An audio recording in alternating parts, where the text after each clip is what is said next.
Good morning. I want to thank everybody for coming. This is great. I mean, I'm very, very excited. We usually get about 3 or 4, maybe 2. And I'm glad to see this. First of all, I want to introduce myself. I'm Jim Aikenhead. I'm the new president. Took over just the last meeting, so this is my second meeting, so bear with me. I want to introduce John Van Doren. I had to look at that, I'm sorry. He's the president of KZ? Of KZ. Yeah, Yes. KZ Homeowners Association, which is over off 43 here on the other side of the tracks. Yes. And he is going to talk to us tonight about FireWise and how they proceeded to do it in their neighborhood. And then I also have Kathy Lauer. And she is the president of Woodside. Is that correct? Woodside units 2, 3, and 4. I'm over here. 2, 3, and 4. Okay. And they're also a FireWise neighborhood, and she's going to put her input in there. And then I've also got Joe Burgett. Yes. He is the assistant fire chief for Platte Valley here. And this is our board up here. And over here. And if you got any questions to our board members afterwards, please come back and talk to us. Obviously the questions are going to be here because I'm going to learn a lot today because I don't know anything about this from the standpoint that I know that it would be great if our neighborhood was FireWise. So I'm going to let you take it and go from there. Okay. Thank you. Who are we? Kathy and John. We're part of something that we just formed. It's a nonprofit called the North Park County Fire Safe Council. And we've got some columns to play with. And it really started, we have 3 FireWise communities in North Park County. KZ Ranch, where I live, Woodside Park, where Kathy lives, in the Deer Creek Valley Ranchos. Robin Davis is the president of that HOA. So we got together because we saw a need to be able to coach people, other subdivisions, on how to get FireWise. And we saw a need that we needed to really be looking not just at our neighborhoods, but at the entire community in terms of fire mitigation and fire safety. We work very closely with Black Canyon Fire Protection District, so we didn't even start this organization until they said, yeah, that's probably a good idea. So we're going to talk about today, want to talk about the risk that we face specific to where we live, and then what we can do as individual property owners, what we can do as subdivisions, and what we can do as a community to make our community more resilient to the threat of a major wildfire event. So I'm quoting Joe Burgett here with the opening slide, and it's important for everybody to realize that it's not if, it's when. So we will have a major wildfire event in this community, at the level of a Black Forest or a Waldo Canyon that takes out 100 or 200 homes and maybe some lives. It's just a fact of life of where we live. We live in the forest. As the people in the fire community call it, we live in the red zone, or in the urban wildfire interface. So we'll talk about how we got there. So, this is the fact of life. Someday it's going to look like that. In fact, we've had a couple of near misses here in our area already. Cool.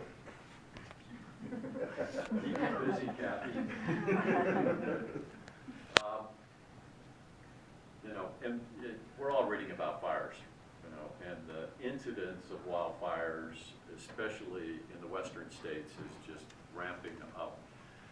There's more of them, they're more severe, they're hotter, they're more difficult to control. So it's just a matter of time where we have our 2-year drought, things get really dry, and usually somebody does something stupid and the fire gets started. Let me just keep kind of going through these entries. We're just here to scare everybody, that's. But it's not, you know, it's not someplace else, it's here.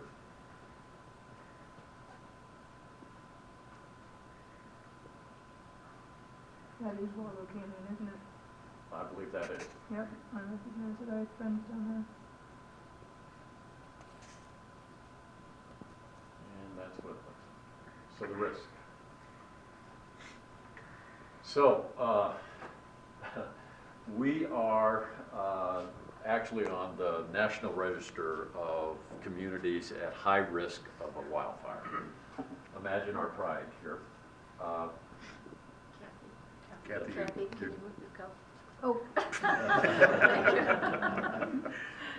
Not very smart. She can only be expected to run one of them. Yeah. It's Saturday morning, what do you want? It's just the laptop and not the cup and the laptop. So,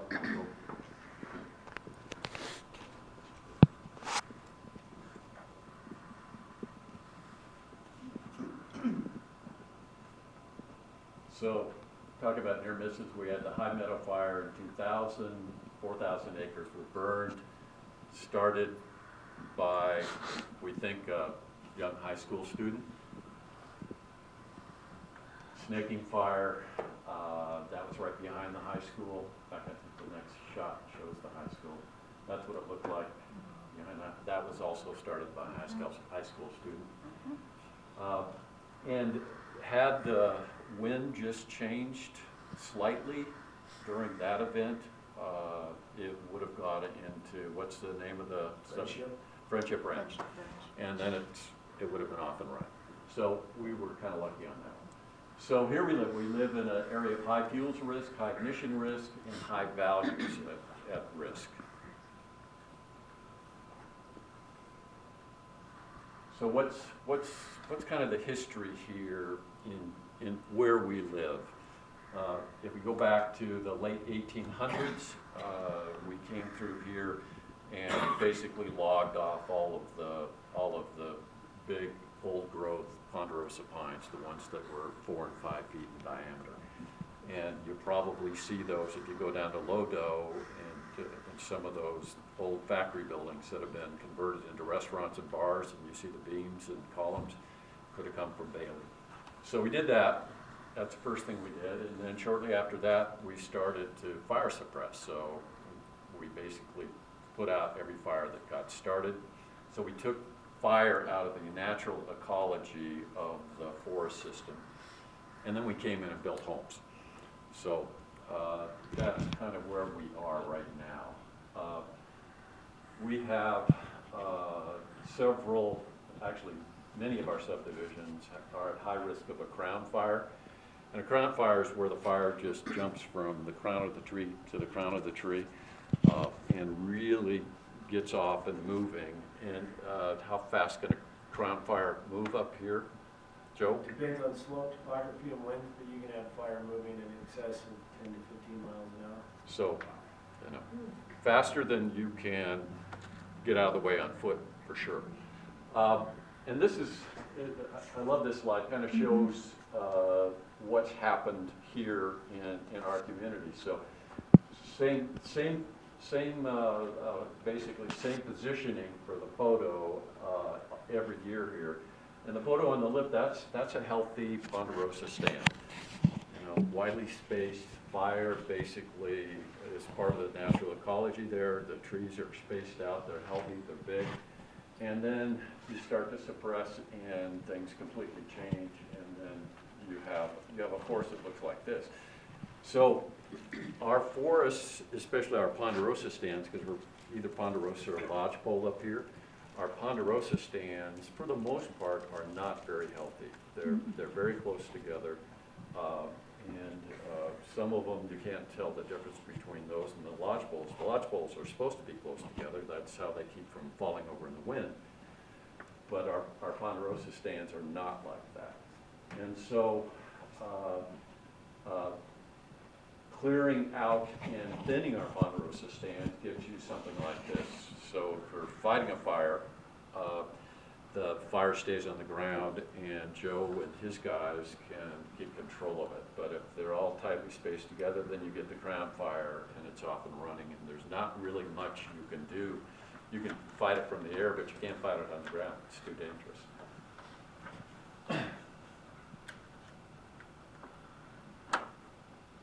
Human factors. I always think that it's going to be somebody, you know, from Denver comes up and camps and leaves a campfire burning. And the reason I think that is I'm up in the forest. I'm retired now, so I'm in the forest more than I used to be in, you know, in an office. And I regularly find campfires up there that are still smoldering. People have gone up there and camped and have not taken the time to, you know, fully extinguish them. And so when I carry water with me up there when I go walk my dog, so we put the fires out. So, you know, we've got the National Forest. We're surrounded by national or state forest land, and so you have a lot of people camping there and doing strange things. So there's a good chance it can happen, but it could happen, you know, just from somebody not having their wood stove installed properly and could start it as a house fire and explode and get going. But we're all susceptible to what other people do because we live in this unhealthy, crowded forest that can get going, and then there's not much that we could do. We just depend on Joe and his guys and whoever else shows up. Wasn't there an incident just a week or two ago where a truck went off the road of 285 and caught fire? And Mark was telling me that about a quarter acre burned, and you got it under control? We had one, the one he was talking about was 4 days ago, up at the base of Webster Pass off of Forest Service 121. So if you go up to Hall Valley, County Road 62, follow it all the way to the back, about 9.5 miles off the paved road, an individual rolled his pickup truck down the embankment. It hit a tree, it caught fire and burned about a quarter acre. We're fortunate with the location of it because it was in subalpine fir, and it's very, that fuel model doesn't like to burn. You have to have some really amazing fire conditions for those to take off. But we did have a quarter acre fire that was moving its way through the forest. And you know, that was an hour and a half for us to get from the station to the location of that fire. The individual was uninjured, but. But that's how it can happen. Yep. That's how it can start.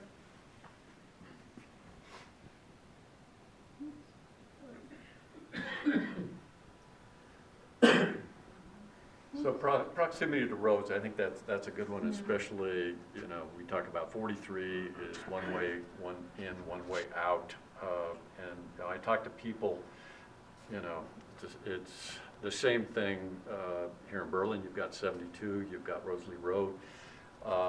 People drive those roads and throw cigarettes out the window. I talk to residents who live next to the road, and they report finding lots of cigarette butts in the ditch, you know, as they're, you know, cleaning up needles and whatnot. And then the big one, you know, we're in a very high incidence of lightning strikes where we live. So that is a great way to start a forest fire. Nothing we can do about it. Drought, I think we've been in kind of a Goldilocks zone in our community. We've gotten some decent rain. We've had good moisture for what, 3 or 4 years now. So, but you know, that's not going to last. We're going to have our time when we don't get the rains, and it gets dry very quickly here. So we have dry, desiccating winds, high altitude, things dry out very quickly. And then high values. So 60% of Park County lives in North Park County, this side of Kenosha Pass. Actually, more closer to 5,000 housing units. We have an exposed value according to the county's emergency planning document of over $1 billion. So it doesn't take much. A loss of 10% is $100 million. I want to talk a little bit about our utility infrastructure. We have high voltage lines serving our part of the county. And those high voltage lines feed into substations. Substations, there's one in Grant, one in Shawnee, one in Bailey. I call it the Hog Heaven substation. That's the one that serves 43 and in Berlin. And then Schaefer's Crossing, which serves Kathy's neighborhood, but also parts of Jeffco. So what happens if we have a major wildfire event and either distribution lines get cut off or the main power line gets cut off? We'll just talk about our substation here in Bailey. So that serves, the high power lines serve our substation in Bailey. And it goes off with just distribution lines, which are also high voltage, but not as high. They go off down 43 and they come up here into Berlin. So if there's a fire up here in Berlin, what IREA is going to do is that they're going to shut the switch. So all of the homes in Berlin will lose power because they have to protect the firefighters. They can't have live lines out there when they're fighting a fire. So talking to IREA, they're going to shut that down.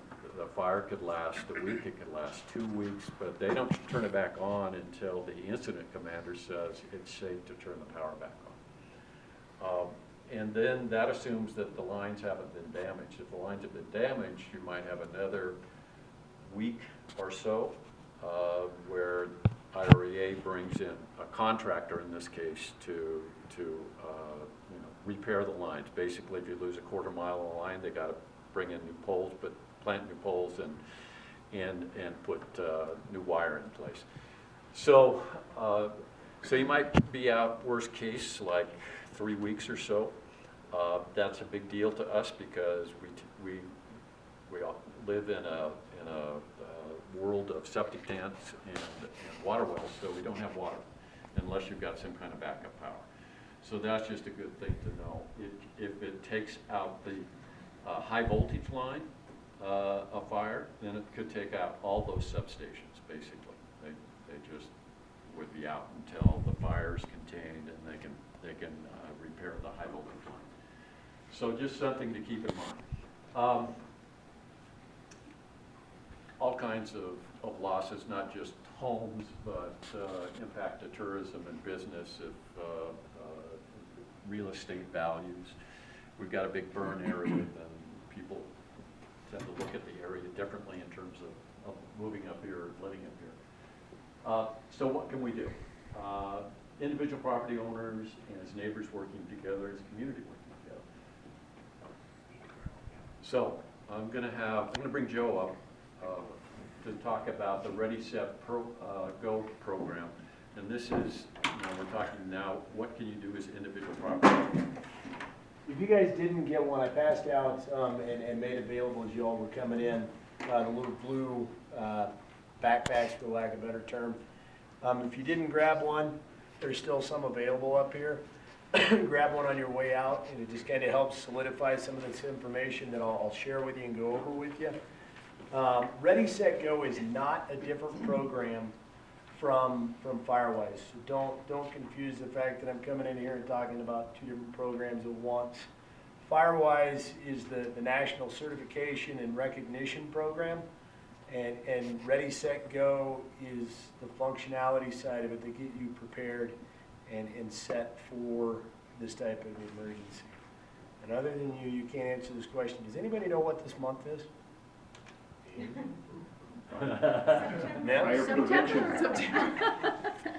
National Preparedness Month. And it's not just to be prepared for wildland fires, it's to be prepared for any type of natural disaster emergency. So kudos to you guys for having us out here this week. Ready, Set, Go works in three different functions.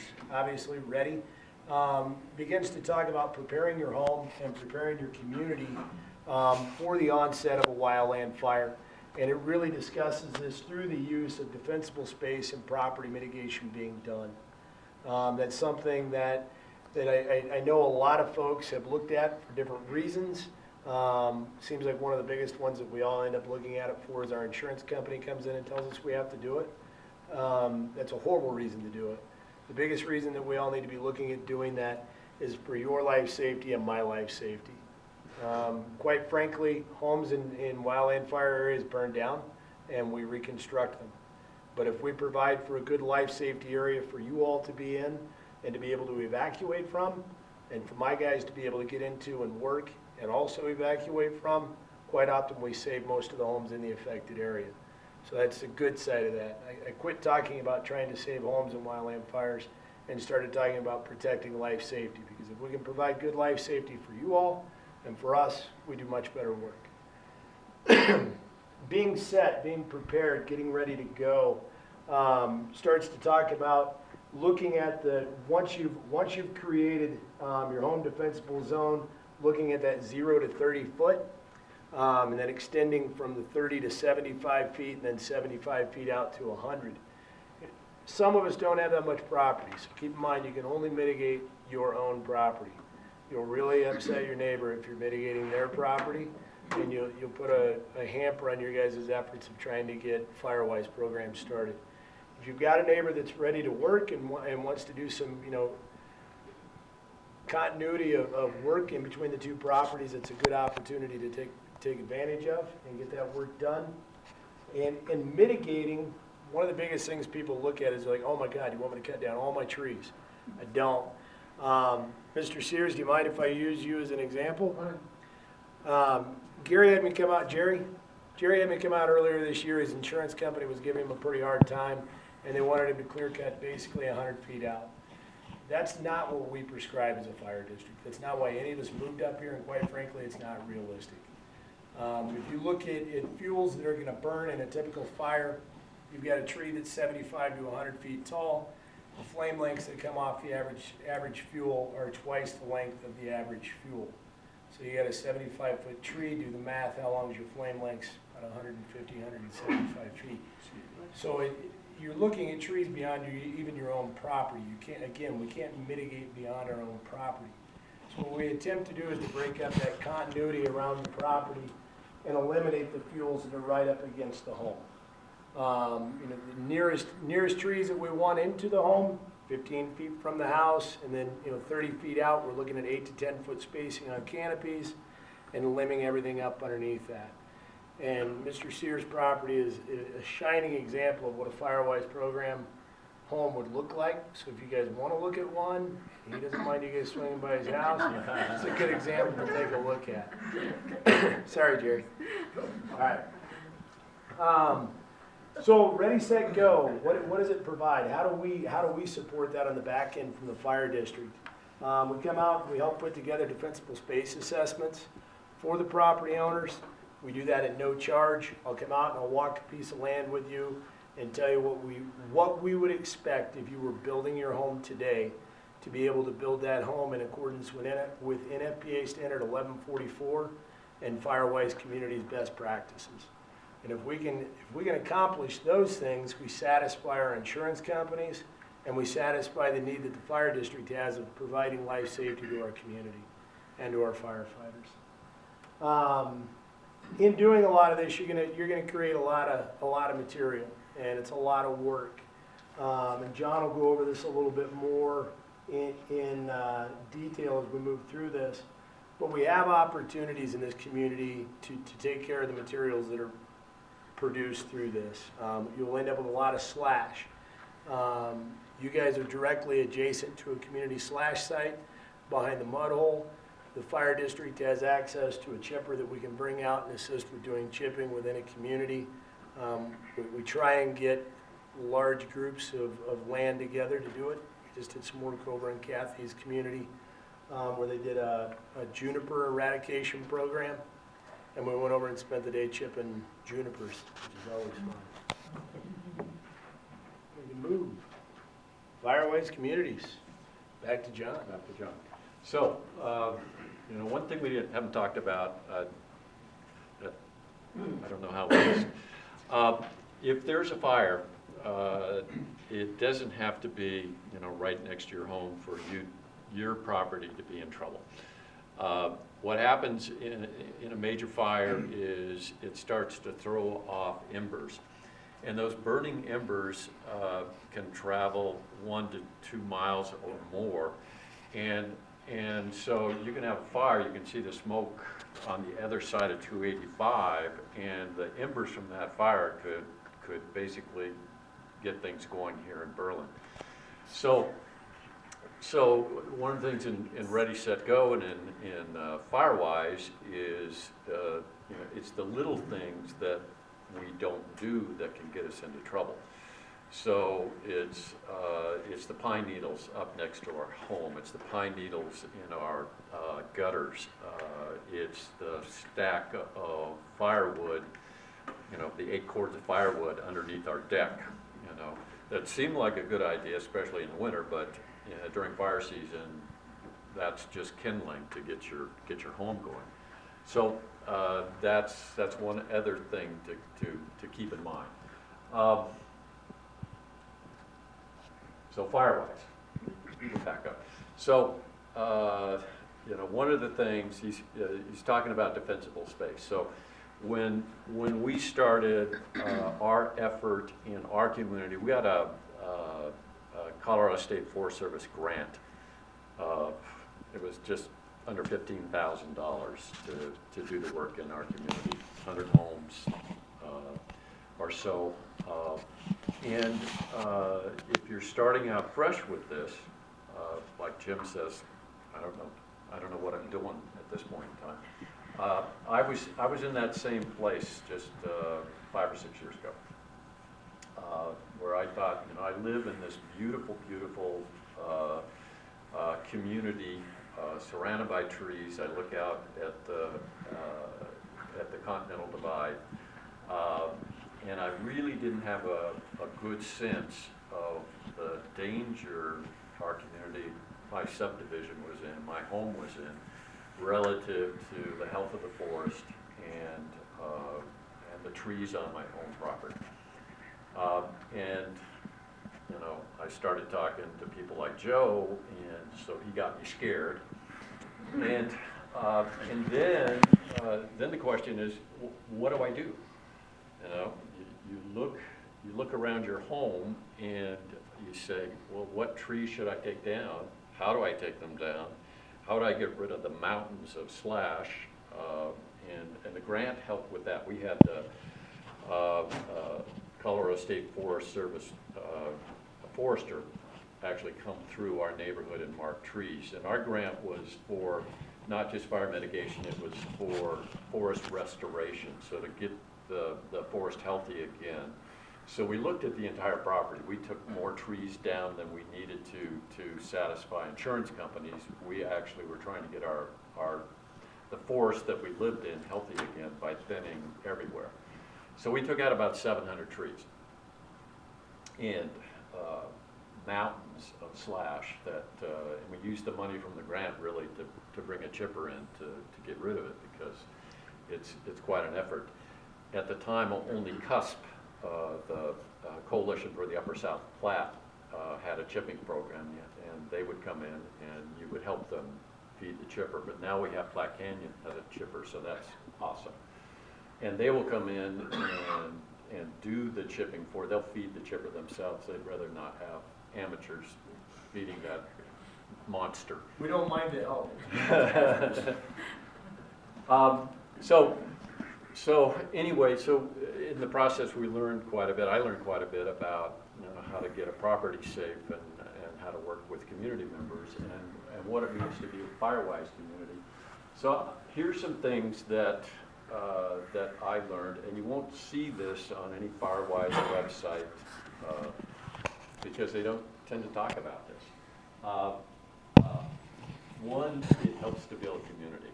So it's very difficult if I just wanted to go mitigate my own property, John alone with the chainsaw, that's going to take a lot of time and effort. But when you get a large group of people in the community helping each other do it, it goes pretty darn fast.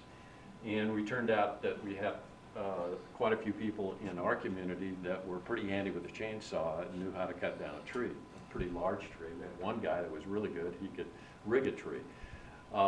But we used part of our grant money to hire professionals in some cases to take down trees that were right next to, say, a building that we just didn't want to mess with. So if someone bonded, insured, would just take down the tree, then we'd do the rest of the work. The other thing that's people don't know, if you've got a tree in the REA right-of-way for your power lines running through your neighborhood, or even on your drop coming into your house that's right next to that, our IREA will come in and take that tree down for you. And that's important to know for all of you. They will only take it down if the property owner makes the call and the request. You can't be the HOA president saying take it down. But they took down quite a few trees for us, and then we cleaned it up after that. We cut it into firewood and lemon and do all the rest of